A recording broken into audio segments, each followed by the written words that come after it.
청년이 묻고 종교인이 답한다. 오늘은 천도교 윤태원 서울교구장님을 모시고 천도교에 대해 알아보도록 하겠습니다. 안녕하세요. 저는 미얀마 양곤대학교 박사과정에 재학 중인 최재희라고 합니다. 안녕하세요, 교구장님. 예, 모시고 안녕하십니까. 네. 서울교구장 윤태원입니다. 이렇게 청년이 묻고 종교인이 답한다에 초청해 주셔서 감사합니다. 제가 아는 건 많지 않지만 그래도 성심성의껏 답변해 드리도록 하겠습니다. 청년으로서 교구장님께 질문하게 돼서 되게 떨리기도 하고 영광이라고 생각하는데요. 네. 첫 번째 질문을 시작해도 될까요? 네. 천도교는 우리나라에서 창시되었지만 평소 접하기 힘들어 조금 생소한 느낌도 있습니다. 우선 천도교는 언제 만들어진 종교인가요? 그렇죠. 사람들이 예전에는 많이 알고 있었는데 요즘은 천도교라 그러면 어디 역사 교과서에 나오는 것처럼 알고 있더라고요. 이 천도교는 1860년, 그러니까 162년 전입니다. 4월 5일에 수은 최재우 선생님이 하늘님으로부터 오심즉 여심이라는 신법을 받아서 창명되었습니다. 그러니까 보통 다른 종교는 창도되었다고 하는데 천도교는 창명되었다고 합니다. 새로운 도가 나온 게 아니라 기존에 있던 진리를 찾아낸 거거든요. 그래서 오심즉 여심이라는 거는 내 마음이 곧 내 마음이라는 뜻인데 하늘님 마음이 사람의 마음하고 같다는 뜻입니다. 그래서 처음에는 천도교가 아니라 동학이라고 이름을 했었습니다. 여기서 동이라는 거는 해동 조선을 이루는 말인데 지금 우리나라를 말하는 겁니다. 그래서 동학은 우리나라에서 태어난 학이라는 뜻입니다. 그래서 그 사람이 하늘이라는 인내천 사상을 보통 청년분들도 인내천이라는 얘기는 많이 들어보셨을 텐데 그 인내천이 천도교에서 나온 말이고요. 그래서 1900년대 이제 시대가 서구 종교가 들어오면서 우리나라가 근대화되기 시작합니다. 그 근대화되면서 서구 종교가 들어오게 되고 당시 동학은 동학농민혁명으로 인해서 조정에서 굉장한 탄압을 받게 되거든요. 그리고 일제가 들어오기 시작하면서 동학 자체를 없애려고 하는데 그때 의암 손병희 선생님이 동학을 천도교로 이름을 바꾸게 됩니다. 그래서 실제로 현재는 천도교하고 동학을 같은 이름으로 사용하고 있습니다. 또 교구장님 말씀을 들으니까 중고등학교 때 국사 시간으로 돌아간 것 같습니다. 예, 맞아요. 동학 그러면은 사람들이 어떤 종교보다는 국사책에서 나오는 그런 걸로 더 많이 알고 있어요. 그러면 좀 더 자세하게 알아보기 위해서 두 번째 네. 질문으로 넘어가도록 하겠습니다. 그러면 동학이 모태가 되었는데 동학은 학창 시절 제가 동학농민운동 혹은 혁명으로 배우고 전봉준이라는 그 이름이 생각이 납니다. 천도교를 처음 만드신 분은 누구신지 아까 말씀해 주셨는데 한 번 더 네. 얘기해 줄 수 있으실까요? 일단 동학 농민운동이나 혁명으로 알고 있는 부분에 대해서 이 동학은 난이라고도 불렸고 운동이라도 불렸고 계속 바뀌었는데 2년 전에 아니 날짜는 제가 정확히 그렇고 동학농민혁명으로 국가기념일로 제정이 됐습니다. 그래서 요즘 사람들은 동학이라 그러면은 동학농민혁명으로만 생각을 하는 게 많은데 이거는 혁명이라기보다는 당시는 동학 도인들이 천심을 회복하기 위한 그러니까 도를 찾기 위해서 이 세상의 잘못된 부분을 바로잡고자 하는 마음으로 일어난 혁명보다는 사회 변혁 운동이었습니다. 근데 그 사회 변혁 운동이라는 게 그 당시 사람들이 볼 때는 경천동지할 만큼의 천지가 바뀌는 일이었기 때문에 어떻게 보면 혁명보다도 더 컸을 수도 있죠. 그러니까 그 당시 교리인 사람과 만물이 하늘님이고 그래서 봉건제도와 노비제도 등 백성을 착취하는 제도를 전부 없애야 된다. 그렇게 시작된 거고 그때 그 혁명의 주체로 가장 많이 알려진 분이 전봉준 장군이죠. 현재 저 종로에 가면은 네. 그 영풍문고 앞에 동상이 있습니다.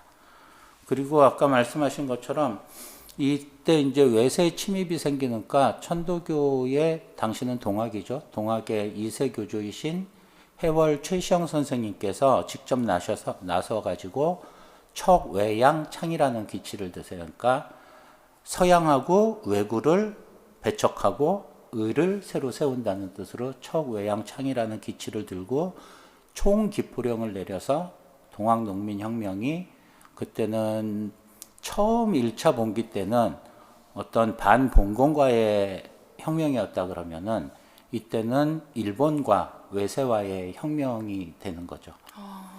그리고 이제 아까 잠깐 말씀드린 것처럼 동학이 천도교로 이름이 바뀌는 건데 아까 잠깐 말씀드렸지만 그때는 시대 상황이 엄청나게 바뀔 때예요. 근대화가 되면서 우리나라 종교는 근대 종교로서의 모습을 갖추지는 못했어요. 그때 갖고 있던 우리나라 종교가 불교나 동학이 가장 많이 사람들이 신앙을 하고 있었는데 그때 좀 아까 말씀드린 해월 최시영 선생님께서 저희는 용시용활이라 그래요. 그래서 이 시대가 요구할 때 따라서 도도 그 활용하는 방법이 바뀌어야 된다. 그래서 살아있는 도로서 적용이 될 수 있을 때 참된 도라고 말씀을 하셨거든요. 그래서 동학이 많이 탄압을 받고 근대화 종교로서의 어떤 시대적 사명감이 생기다 보니까 그때 의암 손병희 선생님께서 1905년 12월 1일에 동학을 천도교로 이름을 바꾸게 됩니다. 그거를 천도교 안에서는 대고천하라고 하고요. 그 대고천하로 천도교로 이름을 바꾼 후에는 일제강점기 때 3.1운동을 천도교에서 기획하고 주도해서 하게 되고 그리고 일제강점기에 60만세 운동과 멸해운동 기도를 하고요. 그리고 청년, 여성, 어린이, 농민 많이 들어보셨을 텐데 다 잡지 이름이에요. 개벽사에서 나오는 당시 우리나라 문화를 이끌던 모든 대부분의 잡지가 천도교에서 운영하는 개벽사에서 만들어집니다. 근데 그때 손병희 선생님은 개벽사를 운영하면서 그렇게 많은 잡지를 만드는데도 천도교의 포교 활동을 하지 않아요. 그 잡지를 통해서. 그러니까 잡지를 만드는 이유는 천도교가 잘 되는 게 아니라 당시 대한제국이 잘 되는 우리나라가 백성들이 시민들이 의식을 갖고 깨어있는 시민을 만들기 위한 노력을 하셨죠.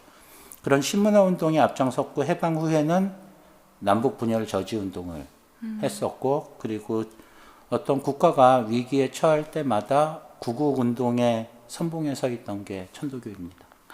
어떻게 보면 대한민국의 근현대에서 정말 빼놓을 수 없는 평화를 상징하는 종교라고도 표현할 수 있을 것 같은데요. 그렇죠. 그래서 네. 저희가 그 천도교 중앙대교당이 있는데 네. 여기서 가까워요. 저 경운동에 있는데 우리가 해방이 되고 나서 김구 선생님이 처음으로 돌아오셔서 첫 강연을 그 중앙대교당에서 하게 돼요. 천도교 중앙대교당 안에서 하면서 이 중앙대교당이 없었으면 3.1운동이 없었고 3.1운동이 없었으면 상해 임시정부가 없었고 상해 임시정부가 없었으면 조국의 광복이 없었다.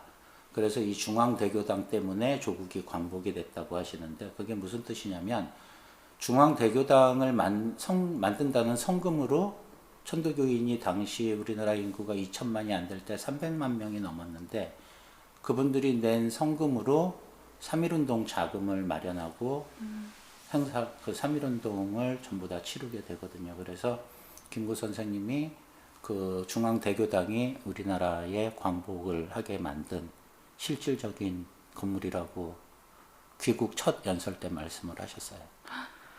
교구장님 말씀을 들으니까 가슴이 뜨거워지는 무언가가 느껴지는데 다음에 인터뷰 끝나고 한번 예. 같이 오세요. 가주실 그럼 수 제가 있으실까요? 자세히 설명해 드릴게요. 감사합니다. 그럼 혹시 그럼 천도교 신앙의 대상은 누구인가요? 이게 참 어려운 것 같아요. 천도교는 기본적으로 시천주를 신앙한다고 하는데 일반인들이 이야기가 좀 어려운 부분은 있어요. 그러니까 이렇게 딱 다른 종단에 뭐 부처님이나 예수님이나 하나님이나 그런 절대적 가치를 갖고 있는 신이 유일신으로 존재하지는 않아요. 그래서 시천주는 내 안에 마음속에 하늘님을 모시고 있다는 뜻이에요. 그렇다고 그 모시고 있는 하늘님이 나하고 별개는 아니고요.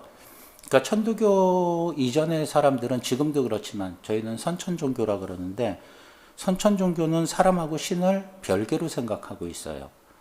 그래서 천도하고 인도는 별개로 생각을 해서 어떤 천지 운행의 현상을 기준으로 인도가 사람이 나갈 바를 정하고는 했어요. 그러니까 그 대표적인 게 노자의 도법자연을 들 수 있는데, 근데 천도교는 말씀드린 것처럼 오심즉 여심의 진리를 배우는 종교예요. 그러니까 그 오심은 하늘님 마음이고 여심은 사람의 마음이거든요. 그러니까 천심즉 인심이라고 할 수 있는데, 사람들이 숨 쉬고 밥 먹고 말하고 그런 게 전부 다 내가 혼자서 뇌로 생각을 한다 그러지만, 그 하늘님의 간섭에 의해서, 내가 모신 하늘님에 의해서 움직인다고 저희는 보고 있거든요.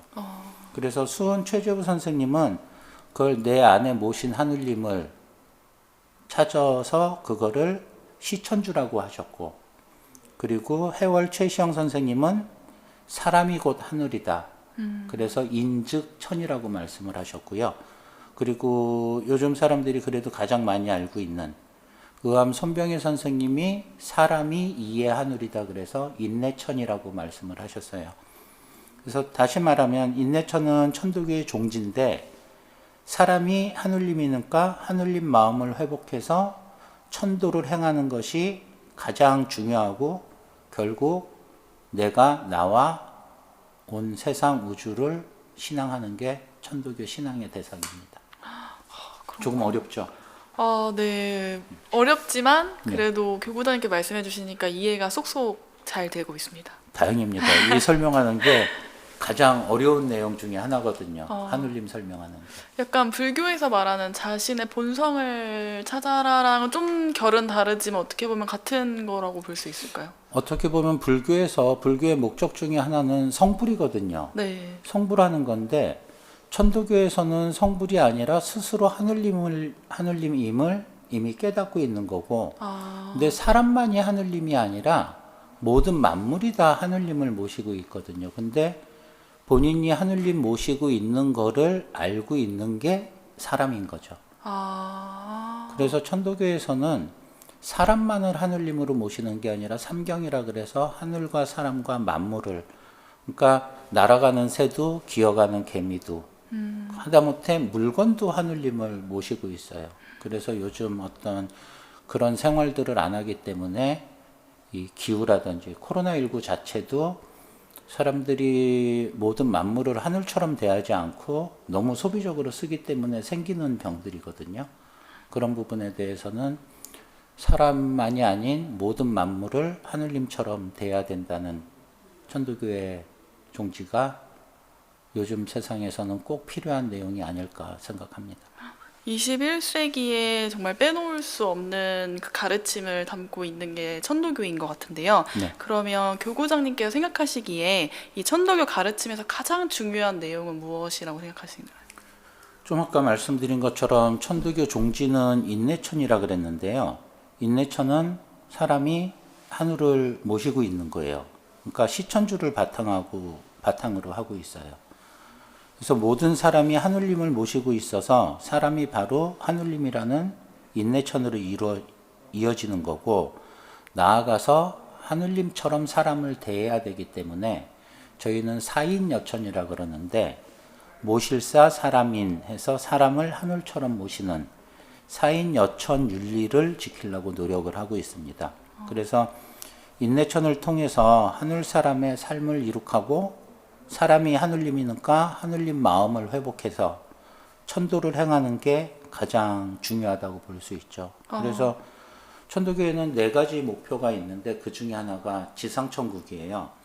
사람이 사람하고 모든 만물이 하늘님인 것을 깨닫고 사사로운 욕심을 버리고 현실에서 이를 구현하면 이 지금 살아있는 세상을 지상천국으로 만들어가는 게 저희 목표입니다.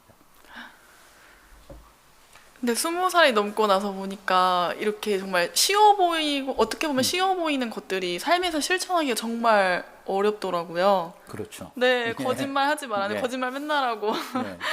그럼 혹시 저희가 이런 큰 가르침을 생활 속에서 혹시 어떻게 실천할 수 있을까요?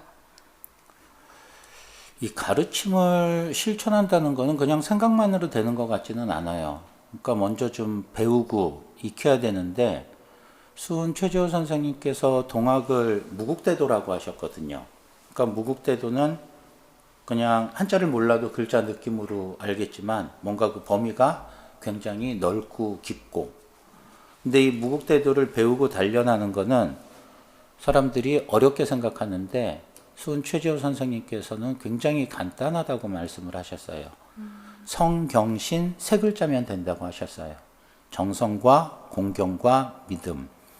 그리고 그 구체적인 방법까지 제시를 해주셨는데, 이 지극히 하늘님을 위하는 글인 주문이라는 게 있어요.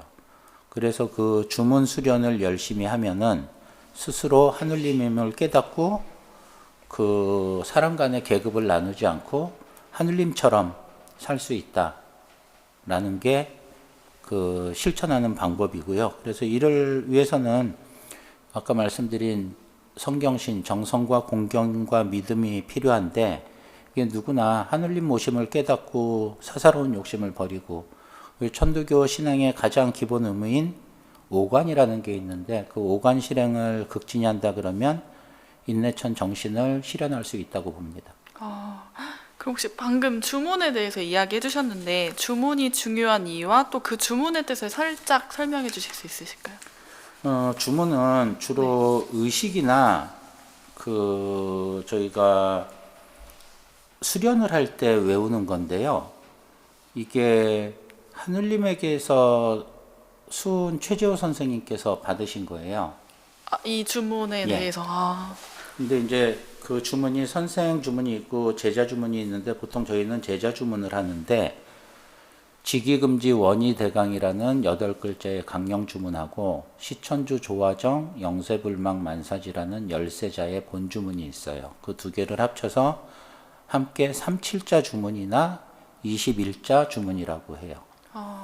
근데 이 주문에 대해서는 수은 최재호 선생님은 지극히 하늘님을 위하는 글이라고 했고요. 해월 최시영 선생님은 대우주, 대정신, 대생명을 그려낸 천서라고 하셨고요. 그리고 의암 손병희 선생님께서는 사람의 근본을 밝힌 글이다, 그렇게 말씀하셨어요. 그래서 이 주문을 저희가 반복적으로 외우면 본래 마음인 천심을 회복하는 역할을 하게 돼요.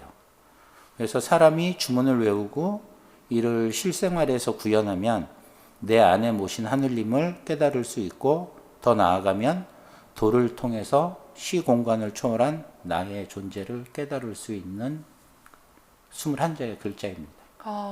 엄청난 영험함이 담긴 글자인데 교구단계 혹시 매일 하시나요? 예, 저희는 매일 하고 있습니다. 사실 매일 한다는 게 쉽지가 않은데, 그래서 교구장님께서 약간 다른 사람에게 느낄 수 없는 아우라가 느껴지는 것 같아요. 그게 조명이 되어서 그래요?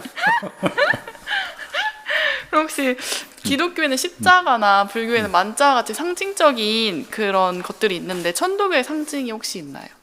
한 예. 번도 본 적이 없는 것 같아요. 제가 안 갖고 왔는데, 네.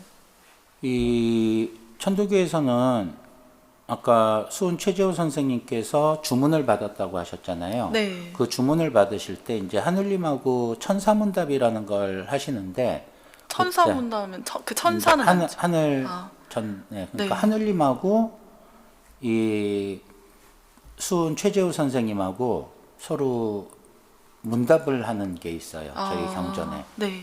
근데 이제 거기서 하늘님한테 영부를 받아요. 영부하고 거기서 이제 뭐라 하시냐면, 그 이름은 선약이고 그 모양은 태극과 같기도 하고 궁궁과 같기도 하다고 하셨어요. 그리고 가슴에는 길이길이 사는 약을 간직하고 있는데 그 모양은 궁을과 같다고 하셨어요. 그래서 아까 말씀드린 것처럼 그 당시는 동학의 시대라, 지금 천도교처럼 근대화되기 전이라 어떤 상징물들을 그렇게, 요즘은 디자인이라는 말을 쓰지만 형상화하지는 않았었거든요. 근데 이제 의암 손병희 선생님께서 1905년에 동학을 천도교로, 근대 종교로 바꾸시면서 그 수은 최재호 선생님께서 받으신 영부 모양을 바탕으로 궁을장이라는 거를 만드세요. 그 궁을장을 처음에는 그 천사문답에서 나왔던 궁자하고 을자를 바탕으로 해서 처음 디자인을 했었는데 다시 수정돼서 궁궁을 바탕으로 이 활궁자예요. 네. 그 궁자 그래서 궁자 두 개가 이렇게 마주본 모습을 형상화시키세요. 그렇게 형상화된 게 궁을장이고 그게 천도교의 공식 요즘으로 얘기하면 CI죠. 공식 CI. CI가 되는 거고 그리고 그 궁을장을 기로 만든 거를 궁을기라 그래요. 그래서 궁을기는 요즘 많이 보기 힘들지만 예전에는 사람들이 와 저기도 있어 그랬던 것 중에 하나가 1953년에 6.25 전쟁이 끝나고 나서 북쪽에서는 남측 포로들이 잡혀 있고 남측에는 북쪽 포로들이 잡혀 있잖아요. 그래서 네. 포로 교환을 했어요. 근데 포로 교환을 할 때 남쪽에 잡혀 있던 인민군들은 인공기하고 북한기하고 그리고 궁을기를 들고 와요. 그리고 북측에서 잡혀 있던 한국군 포로들은 태극기하고 궁을기를 갖고 와요. 양쪽 다 천도교인이 그렇게 많이 있었고 그게 이제 대한뉴스 같은데 옛날 뉴스에 보면 그 궁을기를 들고 만나는 모습들이 나오죠. 어떻게 보면 정말 보편적으로 모두가 믿던 종교 중에 하나였네요. 그 당시에는. 근데 이게 해방이 되면서 네. 의암 손병희 선생님이 가장 열심히 했던 일 중에 하나가 청년 교육이에요. 청년이 살아야 나라가 산다고 생각을 하셨기 때문에 청년들을 유학을 많이 보내세요. 일제강점기 때 천도교의 재산이 많았기 때문에 그 재산을 이용해서 그리고 당시에 고려대학교나 덕성여대나 동덕여대나 보성고등학교, 중앙고등학교가 전부 다 천도교 학교거든요. 근데 그 3.1운동을 하면서 재산을 전부 다 3.1운동에다가 전 재산을 사용했기 때문에 그 교단이 경제적으로 너무 어려워져서 학교들을 다 팔게 돼요. 근데 하여튼 손병희 선생님께서 청년들을 많은 교육을 시켰고 지금도 마찬가지지만 그 당시는 교육을 많이 받은 사람들은 사회주의자가 됐었어요. 일제강점기나 해방 때는. 그래서 일제에서 해방이 되고 나서 남북 분단이 될 때 대부분의 천도교인들이 다 북으로 올라가요. 그래서 지금 남에서는 네. 남측은 생각보다 교세가 많이 줄어들었고 북측에는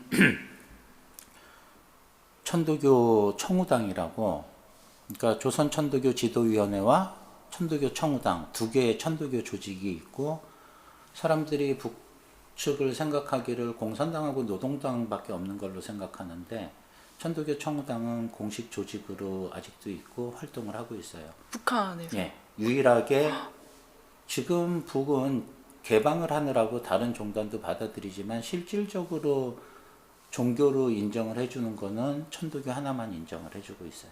그럼 천도교 그러니까 한국과 북한의 천도교들 그럼 교류도 지금 하고 있나요? 예, 그 조선 천도교 지도위원회는 저희 천도교 중앙총부하고 교류를 하고 있고 천도교 청우당은 저희 전위단체로 동학민족통일회라는 곳이 있는데 거기서 교류를 하고 있고 지금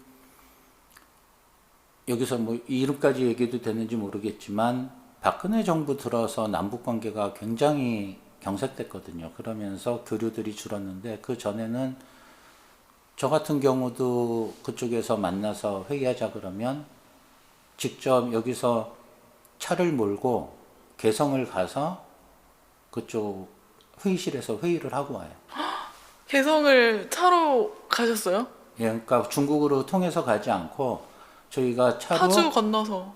통일부에서 허가를 해줘요. 그러면은 직접 판문점 지나가지고 네. 저희가 직접 운전해서 가요. 지금 아무 말이 나오지 않을 정도로 정말 놀랐습니다. 나중에 가실 때 예. 시절이 좋아지면 청년으로서 저도 한번 같이 갈 수 있을까요? 아유, 그럼요. 그 많이 만나야지. 지금 뭐 종교를 얘기하는 거지만 네. 실제로 종교라는 게 환경이나 우리나라 같은 경우는 통일이나 그런 부분들에 대해서 절대로 모른 척하면 안 돼요. 네. 근데 북에 대해서는 전 세계, 그러니까 일반적으로 사람들이 알고 있는 게 북을 굉장히 폐쇄적 국가로 알고 있지만, 뭐 실제 폐쇄적 국가가 맞기는 하지만 남측 사람들만 못 가지 전 세계 사람들이 다 갈 수 있어요.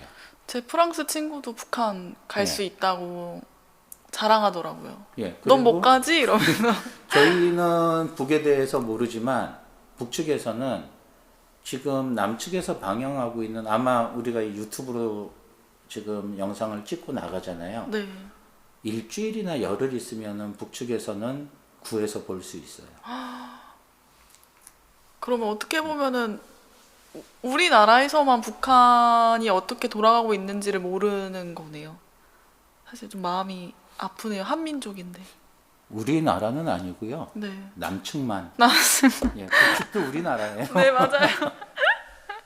아, 역시 예. 이게 또 배우는 예. 네, 맞아요. 남측만 맞습니다.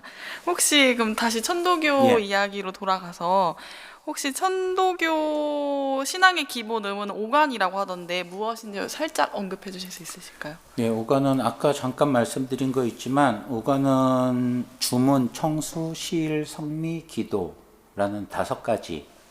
그러니까 천도교인이 지켜야 되는 정성이라고 볼 수 있는데요. 그러니까 사람은 영적 존재이죠. 네. 저도 그래서 그렇다 생각합니다. 영적 존재로, 근데 지금 현재 사람들은 물질 문명에 너무 빠져 있다 보니까 스스로 영적 존재라는 거를 잊고 사는 것 같아요. 더군다나 이제 4차 산업사회가 발달하면서 AI나 그런 부분에 AI가 어떤 생각을 하는 부분이 개발되고 있는데, 사람이 생각을 하는 영적 존재라는 거에 대해서 많은 생각들이 없는 것 같아요. 그래서 그거를 영적 존재로 다시 거듭난다는 거를 천도교에서는 다시 개벽이라고 해요. 아, 그래서 이 오간은 개인과 가정과 사회의 개벽을 위한 제도예요. 그래서 주문은 아까 잠깐 말씀드렸지만 의식이나 수련할 때 수시로 외우는데, 소리를 내서 하기도 하고 현송이라 그러고 마음속으로 하기도 해요. 그거는 묵송이라 그러는데, 그거는 나를 깨우치기 위한, 자기 개벽을 위한 거고요. 두 번째 청수는 모든 의식에 사용하는 맑고 깨끗한 물이에요. 아, 이거는 아침 저녁으로 가족들이 모여서 청수를 모시고 기도를 하는 것으로 가정 개벽을 위한 것이라고 할 수도 있고, 수은 최재우 선생님이 차명을 당해서 돌아가실 때 청수를 모시고 했거든요. 그래서 수은 최재우 선생님을 기리는 일이기도 하고요. 그리고 시일은 매주 일요일에 천도교인들이 교당에 모여서 행하는 종교 의식을 얘기해요. 이거는 서로들 모여서 심화기여하면서 세상이 바로 가기 위한, 사회 개벽을 위한 일이고요. 그리고 성민은 매일 아침 저녁에 식사를 준비하는 분께서 식구별로 한 숟갈씩 쌀을 떠가지고 그거를 한 달을 모은 거를 자기 소속 교구에 갖다 주는 건데, 예전에는 쌀로 했지만 지금은 현금으로 대신하고 있고요. 아, 이 성미는 그러면 그 네. 현금에 대한 금액은 뭐 11조처럼 뭐 이렇게 퍼센트지가 있는 건가요? 아니면은 그냥 자기 다 뭐- 똑같이. 똑같이? 예. 아, 그래서 네. 그렇게 어려운 사람도 있고 경제적으로 좀 풍부한 사람도 있을 수 있잖아요. 그래서 성민은 굉장히 작은 액수를 내게 해요. 아, 작은 액수를. 예, 누군가한테 종교라는 게 네. 누군가한테 부담이 되면 안 되거든요. 그래서 성민은 한 달에 10,000원만 내면 돼요. 한 사람당. 모든 교인들이 예. 다 만. 그래서 어려운 교인들도 그런 어떤 경제적 이유 때문에 못 나오는 일이 있으면 안 되니까.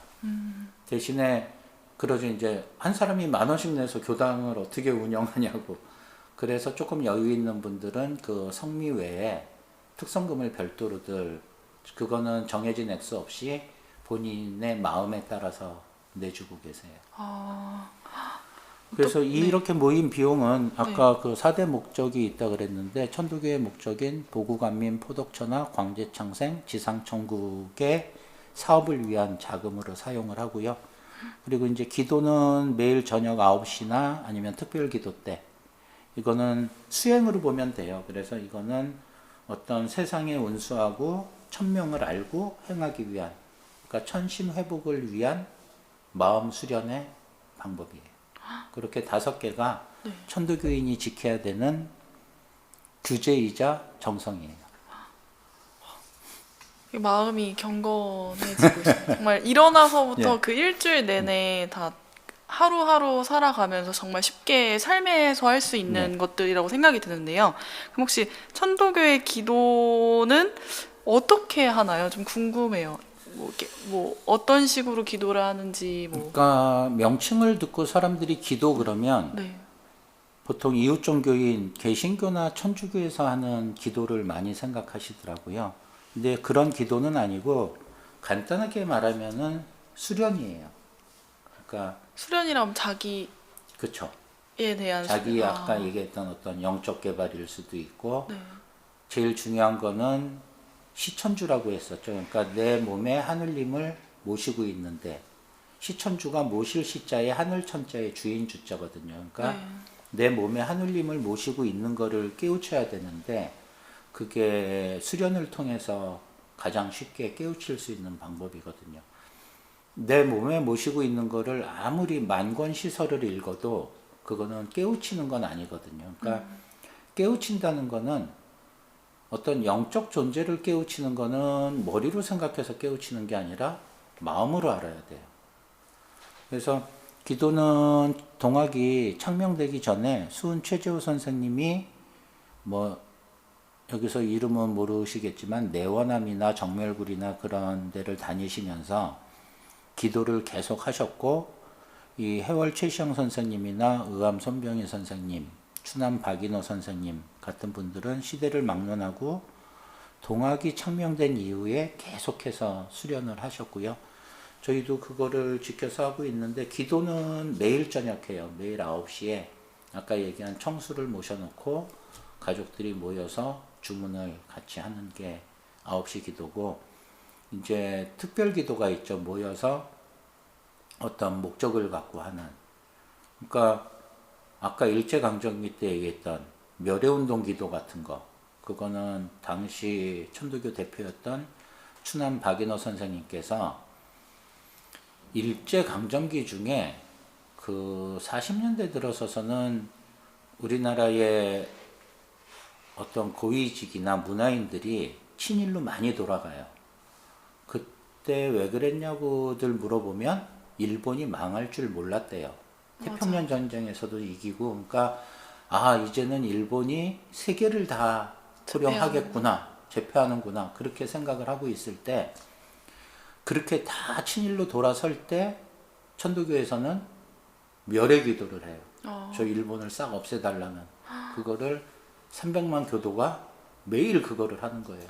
그럼 그 기도가 통했네요. 그랬다고 봐야죠. 네. 그래서 이 수련은 주문 공부를 위주로 하는데 특정 목적에 맞춰서 이제 그 심고문을 외우고 하고 그리고 집에서도 하고 각자 자기가 나가는 교당에서도 할 수 있고 시간에 구애 없이 하는데 특별히 뭔가 목적을 할 때는 저희가 이제 각 지역에 수도원들이 있어요. 거기는 뭐 개신교나 천주교나 불교나 들어가서 공부할 수 있는 데 있잖아요. 네. 그런 것처럼 천도교도 대부분 산에 많이 돼 있는데 거기 들어가서 7일이나 21일, 49일 아니면 105일 그렇게 날짜를 정해놓고 어육주초를 금하면서 아침 4시 반에 일어나서 이제 목욕정제하고 그러고서는 하루 종일 기도. 수련을 수련을. 기도를 하는 그런 일들을 자주는 못하지만 시간 날 때마다 하려고들 노력을 하고 있어요. 생각만 해도 뭔가 세상에서 모든 때가 다 없어지는 그런 느낌이 드네요, 교구장님. 예, 수련하고 내려올 때는 네. 너무 마음이 좋아져서 아 빨리 다시 와야지. 근데 나와서 사회생활을 하다 보면 네. 그만큼 일주일 시간 내는 것도 사실 어렵거든요. 그래서 저희는 보면 중고등학교나 대학생들이 특히 대학생 때 49일 수도를 방학 때 들어가서들 많이 해요. 그 일반적으로 그러면 수도는 안 들어가 집에서 기도할 때 매일 밤 9시면 사실 청년들은 제일 활발하게 놀 때잖아요. 그럼 천도교 믿는 청년들은 다 9시 전에 집에 들어가나요? 아니요, 그건 그거를 아니에요. 네. 이 마음이라는 거는 그 집에 들어가서 청수를 모시고 하면 좋지만 저도 대학생 때 그랬는데 어떤 자리에 있건 간에 사실 대학생 때 저녁 9시면은 제일 많이 있는 자리가 술자리거든요. 네, 제일 많이 예. 시작할 때. 술자리에 있더라도 저녁 9시가 되면은 잠깐 동안 이렇게 술자리를 놓고 마음을 가다듬고 지금 저녁 9시니까 제가 기도식을 청수는 못 모시지만 마음으로 모십니다. 라고 생각을 하죠. 그럼 정말 술 먹다 마시고 이렇게 모시기도 하시고 하셨나요? 예. 대단하시네요, 교구장님. 아니요, 저희 대부분 다 그렇게 하세요. 아, 진짜요? 예. 다음에 천도교 예. 믿는 청년분들 한번 만나보고 싶어요. 예. 되게 그냥 신기하기도 하고 대단하기도 하고. 그럼 혹시 다음 질문으로 넘어가서요. 그 천도교에서 행하는 이제 수행의 목적은 아까 말씀해 주신 것 같고요. 네. 혹시 수행을 하면 평소 생활에서 어떤 것들이 도움이 될까요? 그거는 진짜 어려운데 이게 네. 사람이 하늘님이라 그랬잖아요. 네. 사람이 하늘님의 도를 행하게 되면 내 생활 자체가 하늘님처럼 생활을 해야 되죠. 근데 하늘님의 생활이라는 거는 혹시 정해진 게 있나요? 정해진 건 없죠. 그러니까 그거를 무의유화라고 볼 수 있는데, 네. 그러니까 순리와 순도로 도가 행해지게 되면은 생활에 어떤 조화를 이룰 수 있다고 봐요. 그러니까 뭔가 조금 더 오버한다 그래야 될까 그런 일들이 없어지는 거죠. 그러니까 화를 한번 낼 것도 조금 더 한번 생각을 해보게 되고, 그러니까 아까 사인여천이라 그랬잖아요. 사람이 사람을 하늘님처럼 섬겨야 되는데 그거를 잊어버렸을 때 서로 기화가 상하거든요.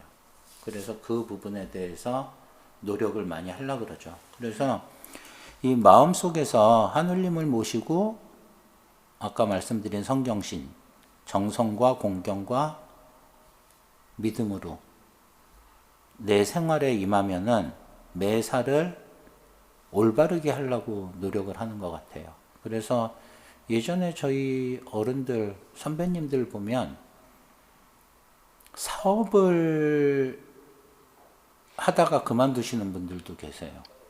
왜요? 그러니까 그냥 직장 생활이 아니라 사업을 하는 거는, 사업이라는 거는 목적이 이익을 목적으로 해야 되잖아요. 네. 기업의 최고 목적은 이익을 봐야죠.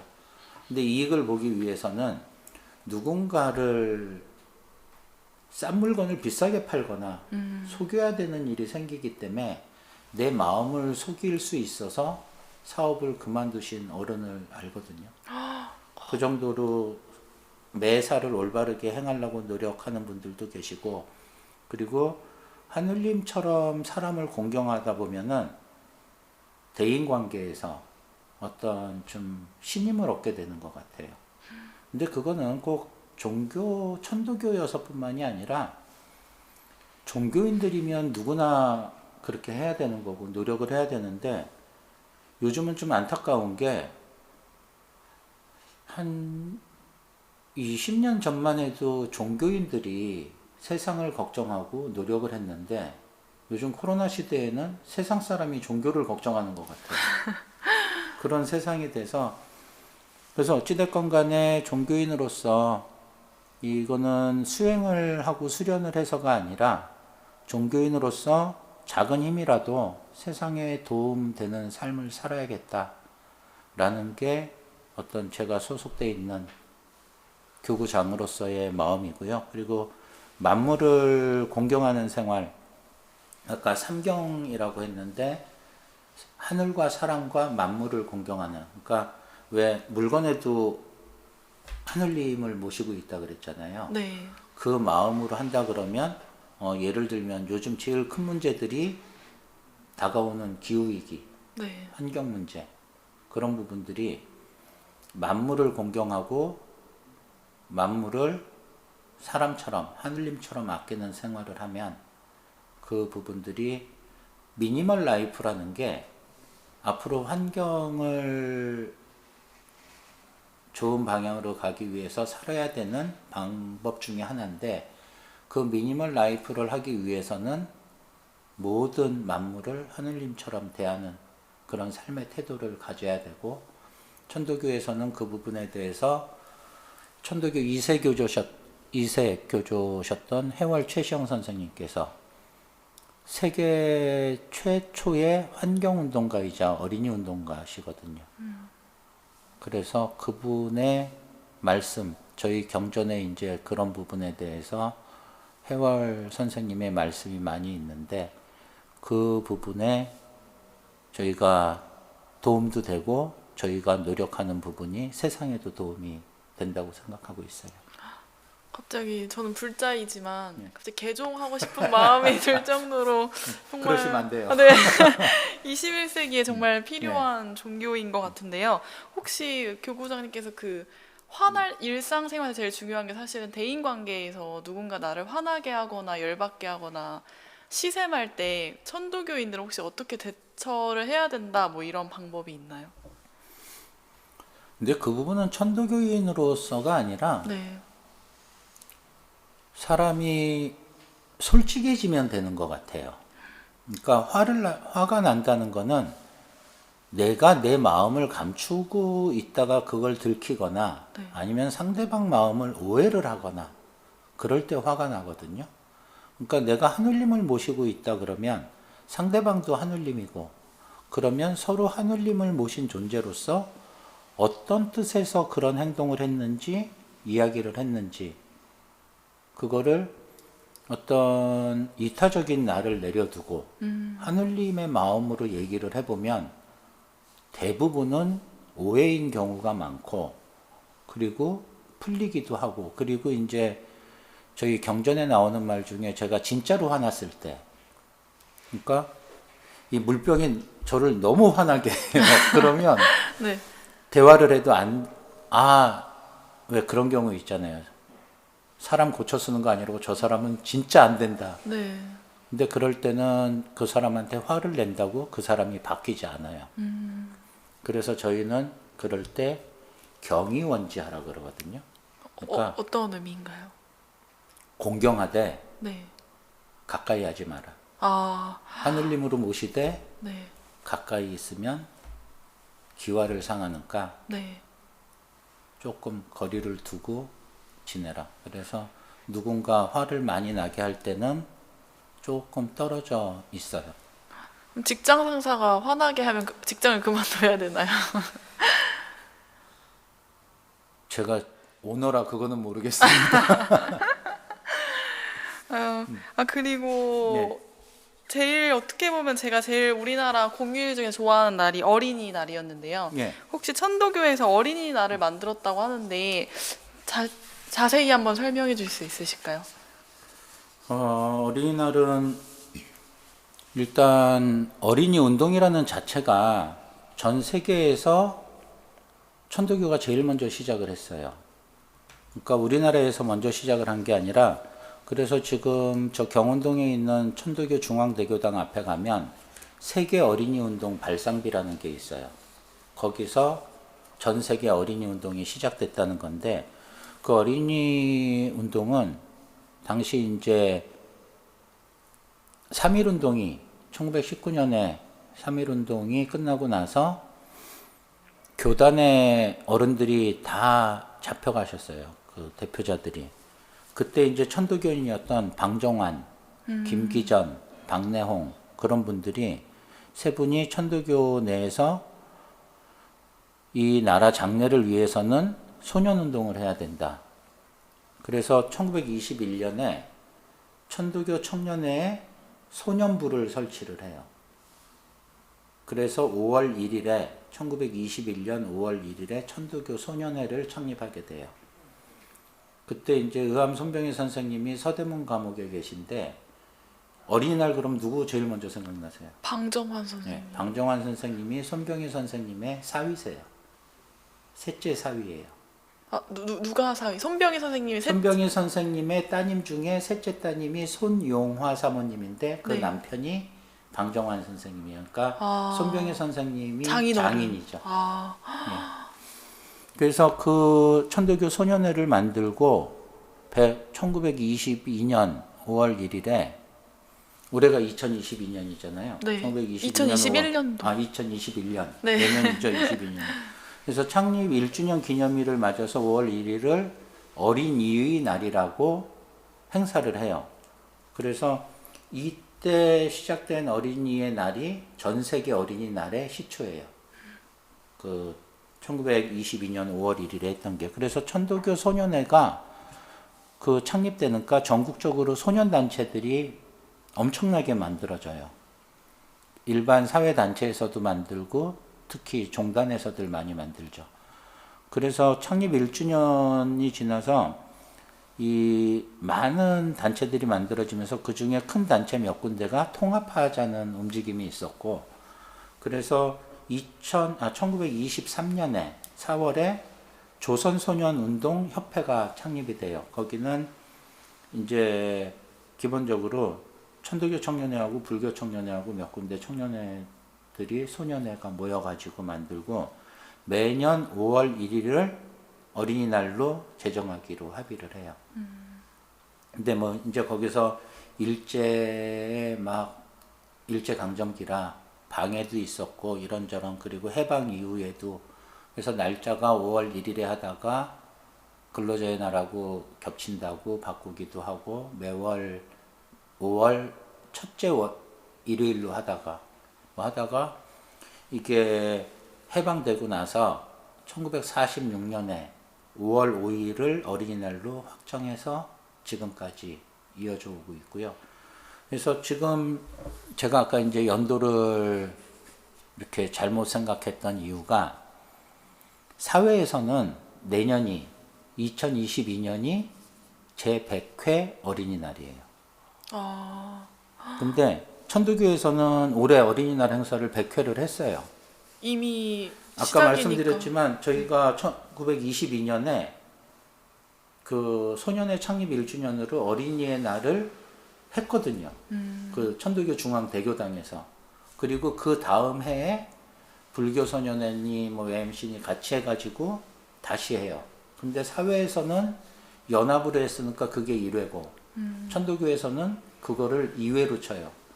그래서 어린이날에 대해서는 천도교가 사회보다 달력에 보면은 항상 한 해가 빨라요. 그래서 올해 2021년에 100회 어린이날이라 행사 준비를 사실 저희 청년회원들이 굉장히 많은 준비를 했었는데 코로나 때문에 못했어요. 그럼 2022년도에 는 이제 다른 단체들하고 같이 같이 해야죠. 그래서 지금 그것도 준비들을 하고 있는데 오미크론이 워낙 빠르게 전파되고 있어서 그때까지 해결이 되면 좋겠지만 모든 행사를 하고 있는 쪽에서 굉장히 준비를 하면서도 어떻게 될지 모르니까 안타까워하고 있죠. 그래서 하여튼 어린이날에 대해서만큼은 그 천도교 소년회나 어린이날뿐만이 아니라 우리나라 사람으로서 전 세계 어린이 운동이 대한민국에서 시작됐다는 것에 대해서는 자부심을 가져도 좋을 것 같아요. 막 정말 뭔가 이렇게 끌어오르는데 이걸 어떤 단어로 말해야 될지 모르겠지만 정말 가슴이 많이 뭉클해지고 청년으로서 천도교의 역사에 대해서 다시 한번 집에 가서 오늘 공부를 해야겠다는 생각이 듭니다. 교장님, 그러면 제가 마지막 예. 질문을 드려도 될까요? 예. 청년으로서 지금 교구장님 말씀을 들으면서 제가 천도교에서 다시 한번 알게 됐고 왜 믿어야 되는지도 이해가 됐는데요. 교구장님이 생각하시기에 천도교를 신앙해야 하는 이유가 있다면 청년들에게 그 이유에 대해서 한번 마지막으로 이야기해 줄 수 있으실까요? 어떤 종교를 믿어야 된다는 이유라는 게 저는 종교도 어떤 개인의 선택이라고 보는데 어찌됐건 간에 지금 인류 사회가 온갖 갈등하고 대결 그리고 생태계 파괴, 기후위기 그러니까 전면적인 위협에 휩싸여 있어요. 그러니까 근데 그 중에 청년들은 지금 매우 바쁘고 시시각각으로 상황은 변하고 그리고 취업도 어렵고 삶이 굉장히 퍽퍽한 그런 삶을 살고 있거든요. 그리고 이런 게임이라든지 자기만의 그런 세상에 빠져 있으면서 인간의 어떤 그 영적 본성이나 세상의 근본 이치 같은 거하고는 조금씩 멀어져 가는 것 같아요. 제가 보기에는. 물론 청년들은 안 그렇겠지만 이게 그런 성과들이 없으면 나중에 나이 들어서 참 허무해질 수 있거든요. 지금은 모르지만. 그래서 아까 말씀드린 것처럼 인내천이라는 거에는 그 천도교의 종지인 인내천에는 그 말 속에 사람은 영적 존재라는 뜻이 있다고 볼 수 있죠. 사람이 하늘이니까. 네. 그래서 기존의 사람들은 어떤 생산의 도구로 억압받고 착취당하면서 살아왔어요. 그런 사회가 여지껏 있는 산업사회였고 모든 사람들이 거의 모든 기준을 그런 생산의 소비의 기준으로 살아왔거든요. 더군다나 지금 과학이 계속 발달하면서 사물하고 사물이 서로 소통하고 AI가 등장하고 4차 산업시대가 되면서 기존처럼 사람을 생산의 도구로만 본다 그러면 사람은 이제 AI하고 경쟁을 해야 되는데 사람이 AI하고 경쟁하기는 많이 어렵거든요. 근데 이런 4차 산업 시기에서 천도교에서 말하는 거는 인내천 정신으로 사람이 영적 존재로 거듭났으면 좋겠다. 그래서 이 직업이 생산하는 직업만 있는 건 아니거든요. 그래서 사람이 좀 즐겁고 행복하고 세상 환경을 좋게 하는 그거는 직업일 수도 있고 활동일 수도 있고 스스로 개인들이 단체가 노력을 해야 되잖아요.